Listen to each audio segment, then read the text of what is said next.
l'heure de votre rendez-vous avec l'actualité sur la télévision Shekina. Mesdames et messieurs, bonsoir et merci d'avoir choisi la télévision qui voit toujours plus loin pour vous informer. Allons-y d'abord à l'intérieur du pays, notamment à Port-Gentil, parler de l'association des jeunes émergents volontaires AGEV qui poursuit son élan de solidarité à travers la matérialisation de certains projets dans le 4e arrondissement de la capitale économique. L'AGEV vient de procéder à l'aménagement de la principale voie de communication du quartier Badamier. Un reportage que nous proposent nos confrères de Mediaplus. Ntchengue Badamier au lieu dit Entrée des Sans-Monguier. C'est dans cette partie du 4e arrondissement de la ville de Port-Gentil que l'association des jeunes émergents volontaires vient de traduire en acte la politique de solidarité sociale du chef de l'État, en effectuant des travaux d'aménagement de la principale voie de communication livrée ce jour. Pour le responsable de l'entreprise commise à la tâche, c'est une réussite. Ici, sur cette voie-là, il y a une dizaine de millions, sans exagérer, vraiment sans exagérer. Pour preuve, nous avons dû louer des engins. L'engin, c'est quoi? Une tractopelle. Une tractopelle, c'est 350 000 francs. Le camion belle, c'est 250 000 francs. Donc, il fallait venir des fois 6 à 7 camions par jour. Donc, ça va très très vite.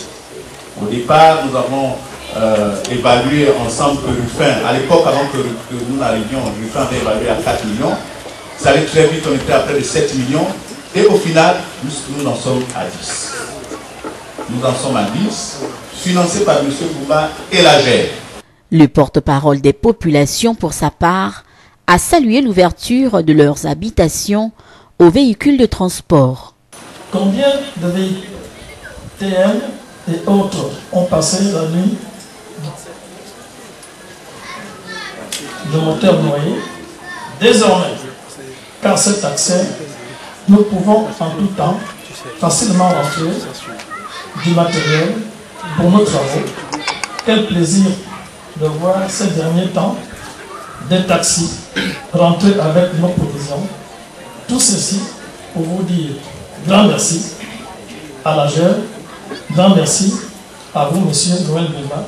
En sa qualité d'initiateur du projet, Ruffin Zambi, responsable associatif dans cette partie de la cité, dira toute sa joie. Trouver une solution aux conduites anarchiques des câbles électriques mettant en insécurité les populations et les appareils électroménagers. Moins d'une semaine après, comme promis, l'AGEV et son membre d'honneur, M. Noël Mumba, étaient en action. Le résultat est visible. Les travaux prévus, c'est-à-dire le remblaiage en gravats du linéaire de près de 300 mètres, dès l'entrée de la voie principale jusqu'à l'antenne RTL, et bien ces travaux sont réalisés. Les SEG sont effectués. En témoigne la livraison très prochaine de quelques poteaux électriques qui permettront l'extension du réseau initialement réalisé par votre interlocuteur. Et pour sceller cet instant heureux pour ses compatriotes, des prestations culturelles étaient au rendez-vous.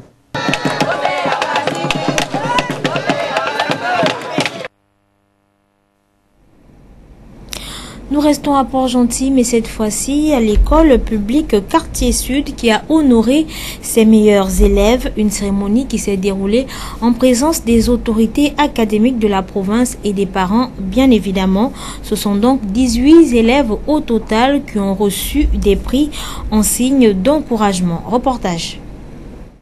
Ce sont 18 élèves au total qui ont été primés ce jour à l'école publique Quartier Sud 1 en présence des autorités académiques de la province. Marc Tchango en sa qualité de parrain de l'événement et parent d'élèves. Le mot de circonstance a été prononcé par la directrice du dit établissement. La cérémonie qui nous réunit ce jour est la remise des prix à nos meilleurs élèves. En effet, comme le disait le défunt président Omar Bongo Ondimba, que la jeunesse est sacrée. Aussi, le président Ali Bongo Ondimba, depuis son accession à la magistrature suprême, a placé cette jeunesse au cœur du développement de notre pays. C'est dans cette optique que nous avons décidé d'honorer nos meilleurs apprenants qui ont brillé toute l'année scolaire par leurs bons résultats dans leur salle de classe car un travail bien fait mérite des encouragements. Le président de l'association des parents d'élèves prendra également la parole, soumettant une doléance. L'ensemble des parents d'élèves, par ma voix, vous dit merci de tout cœur et espère davantage vous revoir. Et nous vous prions de nous supporter une fois encore en étude photocopieuse pour le bien-être de nos enfants. Marc Chango, qui n'est pas à son premier acte de soutien au sein de cette école, entend mener d'autres du genre, notamment à l'endroit du corps enseignant, a-t-il souligné. C'est un plaisir pour moi, cette année encore, de parrainer cette cérémonie, de remettre les prix aux élèves les plus méritants à l'endroit des enseignants. Merci pour votre temps. Merci pour votre enseignement. Merci pour votre engagement auprès de nos enfants. Pour sa part, le chef de circonscription scolaire de Logoué-Maritime s'exprimera en ces mots. Je voudrais donc dire toujours un petit mot à notre bienfaiteur. Lorsque vous posez une action une seule fois, cela peut relever d'un accident de l'histoire. Cela peut relever du hasard. Mais lorsque cette action-là est démultipliée, lorsque cette action-là devient pérenne, cela relève d'un état d'esprit, d'un comportement. Vous êtes altruiste, vous l'avez donc prouvé. Continuez effectivement à ne point donner du poisson à vos jeunes frères, mais à leur donner, à apprendre à ces derniers à pêcher. Une cérémonie riche en couleurs, agrémentée par les prestations des élèves qui ont égayé l'assistance à travers des poésies, sketchs et danses. Revenons à Libreville, parler de la présentation de l'université chinoise. Les responsables de l'université Est de Chine sont à Libreville depuis quelques jours, occasion pour eux de présenter au public les opportunités qu'offre cet établissement aux étudiants gabonais. Reportage. Présenter au public gabonais de façon générale les atouts offerts par les universités chinoises dans le secteur éducatif, présente à Libreville pour cette circonstance d'échange et de présentation. L'université chinoise dont il est question fait partie du top 10 des meilleures institutions universitaires de Chine. Nous sommes là avec une université top 10 de la Chine qu'on appelle Huazhong University of Science and Technology. Et cette université a voulu bien mettre à la disposition non seulement des étudiants, mais aussi de l'État, des opportunités de bourse d'études pour permettre aux étudiants gabonais d'aller étudier en Chine. Donc on peut dire en grand, voici les grandes lignes de notre rencontre de ce soir. Des opportunités de collage qui seront désormais possibles grâce à l'appui d'Afrique Elite Corporation qui est chargé du présent programme s'agissant du choix porté sur les universités chinoises. Sur le plan économique, aujourd'hui la Chine occupe une position notoire. Et en matière, par exemple, d'infrastructures, de technologie, la Chine est dotée de technologies de dernière génération. Alors, étudier en Chine aujourd'hui permet, par exemple, à nos étudiants, nous, francophones, de maîtriser non seulement l'anglais, mais en plus du mandarin. Donc, du coup, l'étudiant sort en même temps, tout en étant trilingue, ce qui lui ouvre déjà beaucoup d'opportunités sur le marché de l'emploi. Sur le plan local, Afrique Elite Corporation alimente des conversations allant dans le bon sens du terme avec une trentaine d'étudiants gabonais à son actif envoyés vers la Chine. Mais le groupe Afrique Elite existe déjà depuis très fort longtemps dans plusieurs pays de l'Afrique, notamment au Bénin, au Togo, en Côte d'Ivoire, où nous avions déjà recruté plus d'une centaine d'étudiants. Je profite de l'opportunité pour expliquer quand même qu'il existe au niveau de la Chine deux types de bourses. Il y a les bourses de la coopération et il y a les bourses de convention, si on peut le dire, ou universitaires. Moi, par exemple, ce n'est pas par la coopération que je suis allé en Chine, j'ai la bourse, mais c'est plutôt par les bourses universitaires. Donc voilà pourquoi nous avons préféré que l'université elle-même vienne, que les autorités chinoises soient là et que toutes ces informations soient données au public afin que tout un chacun puisse avoir les outils nécessaires et pour comprendre, maîtriser les procédures afin de pouvoir bénéficier de ces opportunités de bourse d'études. En ce qui concerne les programmes de formation et les opportunités d'obtention de bourse, tout ceci a été présenté au public par les autorités gabonaises d'une part, ainsi que celles venues de Chine. Et dans le même sens, Mathilde Ndilou Idinga, coordonnatrice Afrique centrale, revient ici sur les opportunités de cette école chinoise classée au top 10 mondial. Nous l'écoutons au micro de Frambi Yogo Edu. Noter la particularité des universités chinoises avec lesquelles nous collaborons. Ces universités, avec ou sans bourse déjà dans un premier temps, offrent des frais de scolarité, offrent un standing de vie assez abordable et assez tantôt abordable, oui. Et les bourses d'études, comme vous le dites, les bourses d'études qu'offrent les autres universités sont des bourses très réduites. Ils vont avoir peut-être 1 ou 2 bourses par université dans les différents pays, dans les différents continents, qui sont notamment très rares. Mais avec la bourse, avec la Chine, nous avons la possibilité, vu les partenariats que nous avons développés avec eux, d'obtenir différents types de bourses, à savoir les bourses qui prennent en charge la totalité des frais de scolarité, soit la moitié des frais de scolarité, ou alors la totalité des frais de scolarité, le logement et l'argent de poche. L'Agence Afrique Elite a pour mission d'abord de préparer ces jeunes Africains-là à intégrer sur le plan linguistique. Avant d'envoyer les étudiants, nous les préparons d'abord 2 ou 3 mois à l'avance, vu le changement linguistique. Parce qu'il faut dire qu'une fois que les étudiants prennent l'avion, le français est fini, c'est l'anglais. Et une fois qu'ils arrivent, ils doivent parler l'anglais et le mandarin. C'est la raison pour laquelle l'Afrique Elite les prépare déjà 2-3 mois à l'avance, en leur donnant ici déjà, dans les pays dans lesquels nous travaillons, à savoir le Bénin, le Togo et le Gabon, nous les préparons déjà avec la formation linguistique en anglais et en mandarin. Pour certains qui ont déjà acquis un bon niveau en anglais, ils vont directement commencer les cours, d'accord, le programme universitaire, mais pour d'autres, n'ayant pas un bon niveau de formation, sont obligés de faire une formation mandarin. Qui dit mandarin dit anglais, parce que c'est de l'anglais qu'on leur apprend le mandarin. Nous travaillons avec les universités en fonction des rankings. L'université Est aujourd'hui qui est là avec nous est une université qui est top 10 sur le plan mondial. Déjà, en Chine, nous travaillons avec toutes les universités d'État. Nous ne travaillons qu'avec des universités d'État, ce qui dit que le diplôme est internationalement reconnu. Déjà, ça garantit l'authenticité, l'homologation des diplômes des étudiants après leurs études. Le mouvement citoyen Wabuna était au contact des jeunes d'Ali Bandeng et ses environs le week-end écoulé, une rencontre qui rentre dans le cadre du décryptage des mesures d'assainissement des finances publiques prises par le gouvernement. Arnaud Babokong pour le reportage. Après les réformes intervenues pour assainir les finances publiques à l'issue du Conseil des ministres du 21 juin dernier, l'heure est à présent au décryptage de dites mesures afin d'en extraire l'impact positif qui en découlerait au profit de la population gabonaise. Un exercice d'explication auquel se livrent actuellement certaines organisations, à l'exemple du mouvement Webuna au stade Ali Bandeng, avec les jeunes de ce quartier et ses environs. Aujourd'hui, le mouvement que je représente, Wabuna, le mouvement des entrepreneurs engagés, a bien voulu organiser cette rencontre entre jeunes pour parler des mesures d'assainissement des finances publiques. Le chef de l'État l'a annoncé dernièrement, certaines mesures ont été prises s'agissant de l'amélioration de la gestion des finances au niveau de notre pays. Et certains de nos compatriotes ont bien voulu aujourd'hui débattre de ces questions.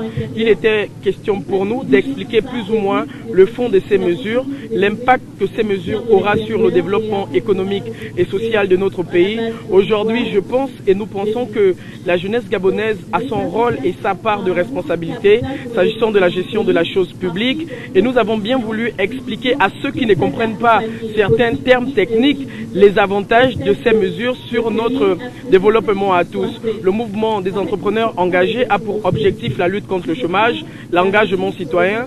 Aujourd'hui, au niveau d'Ali Bandeng, nous nous sommes retrouvés pour dire aux uns et aux autres que l'État a son rôle à jouer, mais nous, en tant que citoyens, nous avons notre part de l'édifice aussi à construire.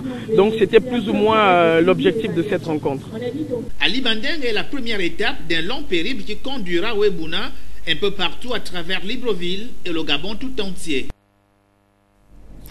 Organisé par Eventpro International, le séminaire de formation Masterclass, organisateur de mariage et décorateur d'événements tout genre destinés aux jeunes des deux sexes, s'est achevé le week-end sur une note de satisfaction. C'était en présence d'Arnaud Mbabokoum.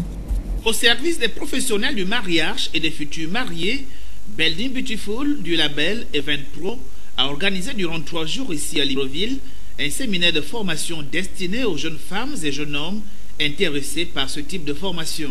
Les événements, en majorité, on a 60 à 70% d'événements qui sont des mariages en Afrique. On a une population jeune qui se marie, Dieu merci.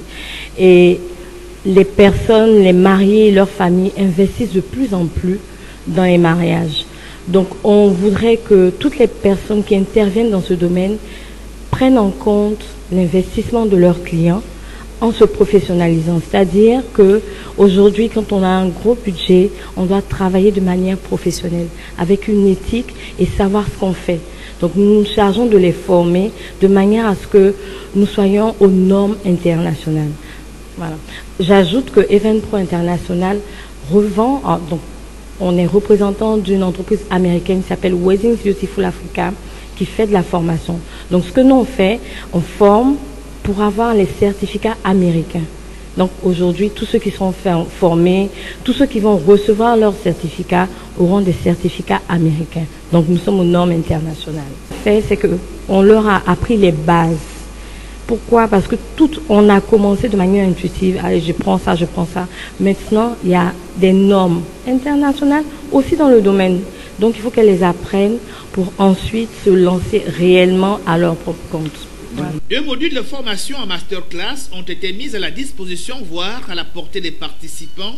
Le premier, un organisateur de mariage, et le second réservé aux décorateurs de tout événement. Les séminaristes sont venus de différentes agences connues sur le territoire national. Cette formation, qui n'est qu'un masterclass, permet aux participants d'accéder à une formation proprement dite afin de se lancer dans ce secteur devenu aujourd'hui une véritable industrie. Place à présent au volet religion avec l'organisation des cultes dans différentes églises. D'abord au Centre mondial Shekinah où les fidèles ont pris part à la 4e phase des grandes destructions maléfiques familiales. Tout ceci chapeauté par son leader, le révérend Dr Louis Badinga au Centre mondial Shekinah, au quartier, j'y arrive, du Centre mondial Shekinah à Ovendo et Libreville. Les détails avec Inès Bunga Mombo. Force est de constater dans la société africaine qu'aucune famille n'est épargnée des affres de la sorcellerie.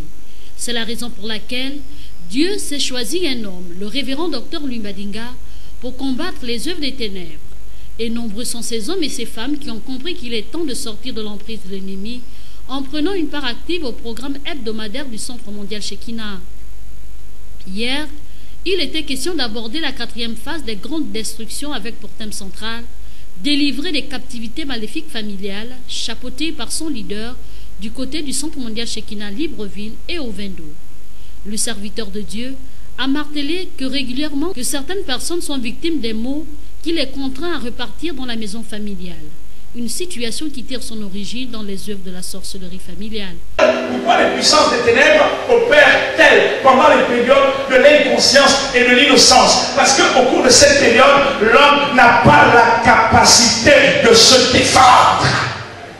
Pardon, la Bible déclare que ton oui soit oui, que ton non soit non. Ce que l'on y ajoute vient du malheur. Même dans ton inconscience, si tu donnes l'accord par ton oui, cet accord est validé. Maintenant que nous sommes devenus majeurs et matures, vous allez vous rendre compte que les puissances des ténèbres n'ont pas changé de stratégie. Elles opèrent toujours pendant la période de l'inconscience humaine. Quelle est cette période? Dans le temps de 24 heures. C'est la période qui va entre minuit, 1h du matin et 4h du matin. S'ils sont des milliers et des milliers à dire non, il faut que ça change, alors Dieu ne cesse de se manifester à travers ses oins par des délivrances et bien d'autres. Je prends autorité sur cet esprit. Toi, esprit méchant, qui contrôle ma vie, qui est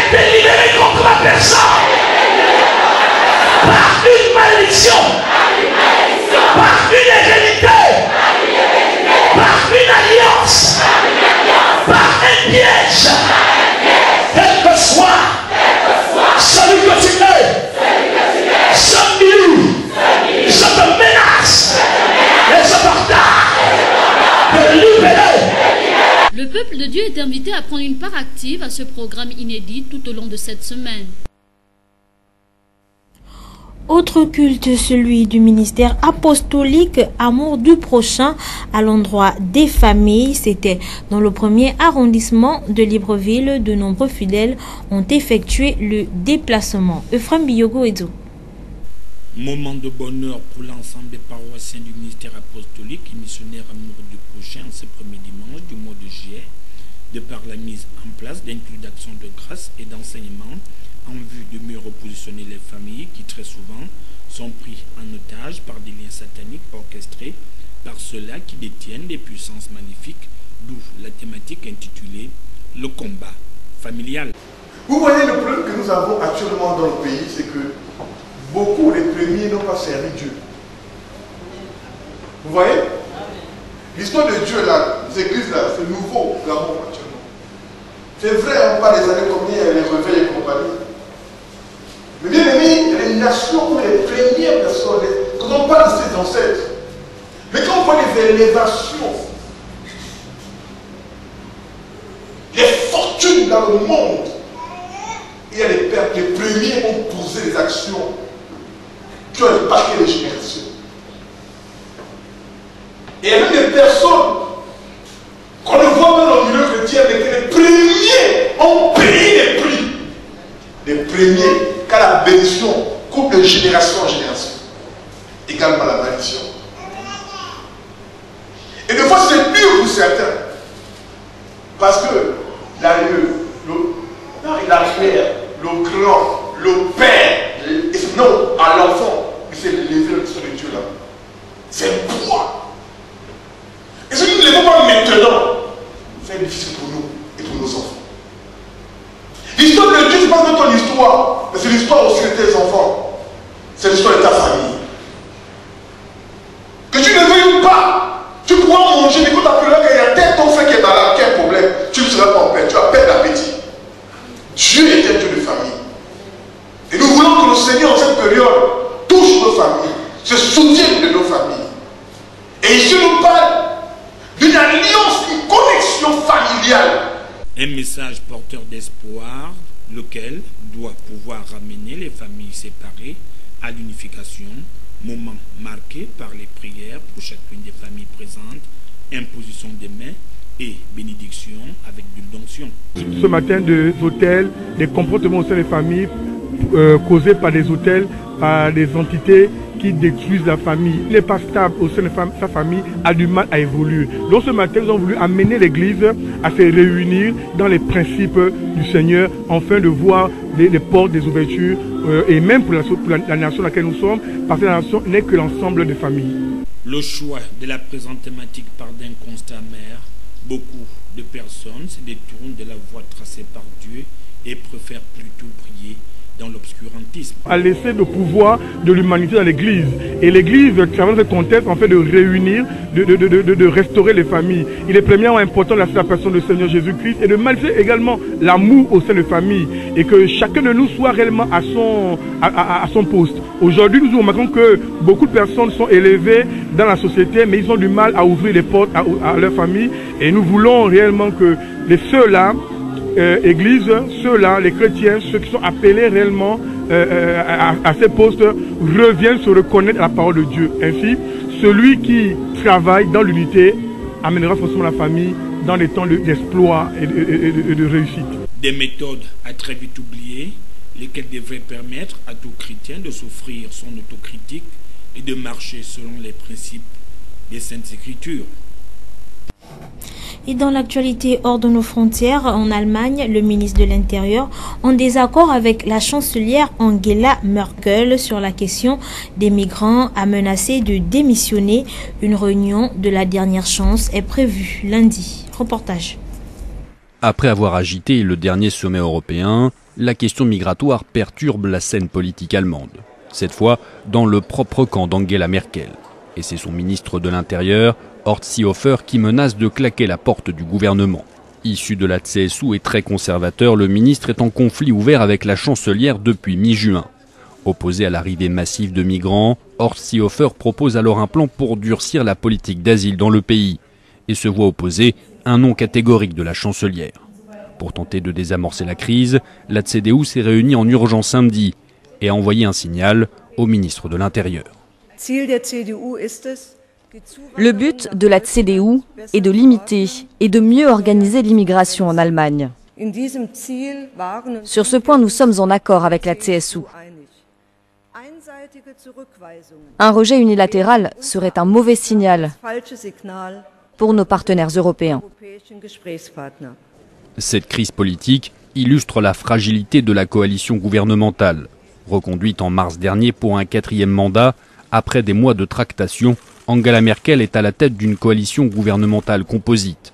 La démission de son ministre de l'Intérieur pourrait provoquer le départ de la CSU et donc la chute du gouvernement avec en ligne de mire des élections législatives anticipées.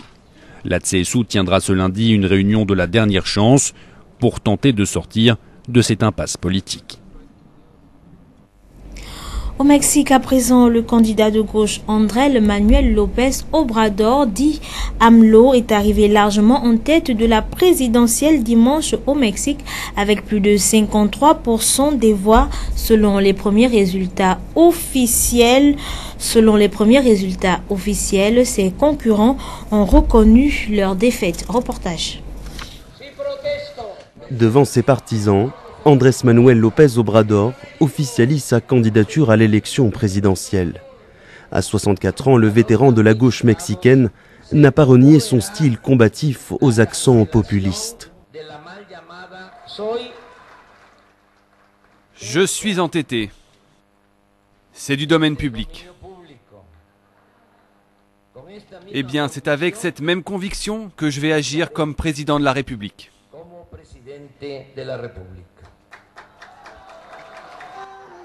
Après 2 tentatives en 2006 et en 2012, López Obrador prend la tête d'une coalition baptisée Le Mexique en avant. Une alliance improbable entre son parti Morena et le Parti des travailleurs à gauche, avec le parti de la droite conservatrice Rencontre sociale, opposé à l'avortement et au mariage pour tous.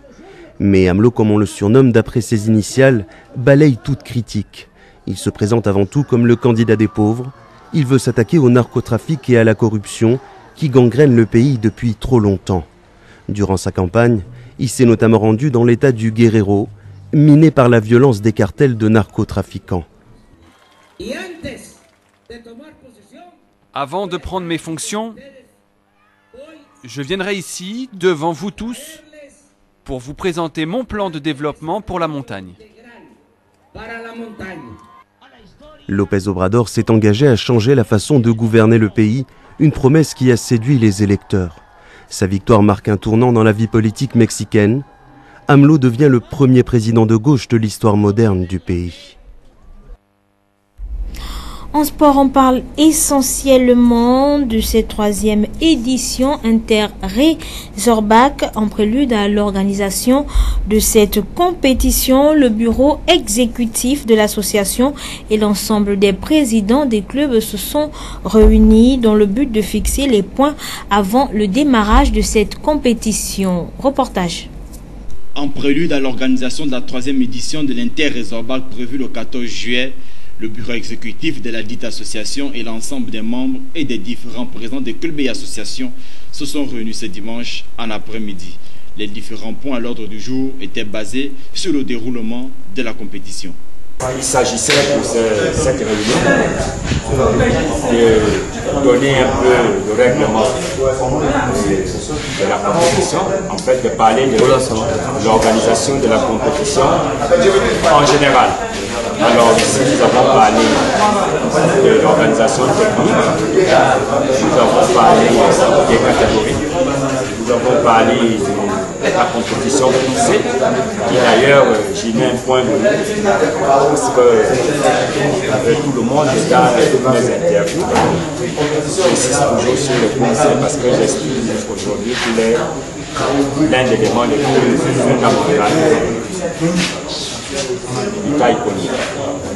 À cette 3e édition de l'Inter-Résorbac, l'association fête par ailleurs ses 21 ans d'existence. À cela, des innovations seront apportées afin de promouvoir la discipline et rendre la fête plus attractive. La compétition se passera en rond-point. J'ai choisi ce cadre parce que si on veut promouvoir le sport, il faut le faire là où les gens peuvent voir. Et ça permet aussi de changer de cadre parce que d'habitude, les compétitions telles que se font en huis clos, généralement, les supporters sont des athlètes aussi, ou alors des pratiquants comme nous. Et donc j'ai voulu que cette fois-ci, que les gens qui ont souvent une mauvaise appréhension du taekwondo, qu'ils viennent voir et découvrir ce qu'est vraiment le taekwondo, et voir à quel point il est intéressant. Au sortir des échanges tenus entre l'organisateur et les responsables de clubs et associations, il a été retenu la tenue d'une dernière réunion afin de statuer sur les modalités. La pesée aura lieu le 12 comme prévu et le démarrage de la compétition le 14 juillet. Les clubs sont désormais fixés sur leur starting block. En expression libre, dites-nous comment appelle-t-on les habitants de la commune d'Akanda? Comment appelle-t-on les populations de la très belle commune d'Akanda? Je pense que c'est les Akandais. C'est comme ça que j'entends. Enfin, je pense que les personnes les appellent les Akandais. La population de la commune d'Akanda. Ah, je ne connais pas. Je ne connais pas. Je ne connais pas les Akandais. Les gens d'Akanda. Les Akandais. Comme certains l'ont dit, c'est bien évidemment les Akandais. Voilà qui met un terme à cette page d'information. Merci d'avoir été des nôtres.